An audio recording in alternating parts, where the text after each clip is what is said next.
పల్నాడు జిల్లా మాచర్ల మండలం చింతలతండా గ్రామంలో పోలీసులు భారీ కార్డన్ సెర్చ్ నిర్వహించారు. దాదాపు 50 మంది పోలీసులతో చేపట్టిన ఈ తనిఖీల్లో సరైన పత్రాలు లేని 24 ద్విచక్ర వాహనాలు, 2 ఆటోలు, 1 ట్రాక్టర్తో పాటు 14 గొడ్డలను స్వాధీనం చేసుకున్నారు. ఈ సందర్భంగా గ్రామాల్లో గొడవలు, అల్లర్లు సృష్టిస్తే కఠిన చర్యలు తప్పవని మాచర్ల రూరల్ సీఐ నఫీస్ బాషా హెచ్చరించారు. నాటుసారా తయారీ, ఐపీఎల్ బెట్టింగ్లకు పాల్పడితే కేసులు నమోదు చేస్తామన్నారు. సైబర్ నేరాల పట్ల అప్రమత్తంగా ఉండాలని సూచిస్తూ గ్రామాల్లో ప్రశాంతత నెలకొల్పడమే పోలీసుల ధ్యేయమని స్పష్టం చేశారు.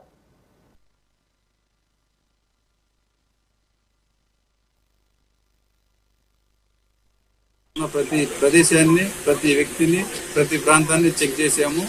ఈ కార్డినల్ సెర్చ్ లో భాగంగా మనకి బైక్స్ 24 అనుమానాస్పదంగా రికార్డ్స్ మనకి చూపించిన 24 బైక్స్, ఒక 14 గొడ్డళ్ళు, గడ్డపారలు 2, 1 ట్రాక్టరు, 1 ఆటోని మనం చెక్ చేసినప్పుడు రికార్డ్ సమర్పించకపోతే సీజ్ చేసాము.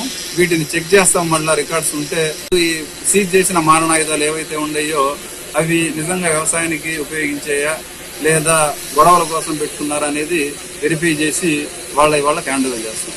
ఈ సందర్భంగా ప్రజలకు చెప్పేది ఏంటంటే, మీరు ఈ మధ్య రోడ్డు ప్రమాదాలు గమనించినట్టయితే చాలా మంది హెల్మెట్ పెట్టుకోకుండా ప్రయాణించడం వలన రోడ్డు ప్రమాదాలు జరిగినప్పుడు చనిపోతా ఉన్నారు.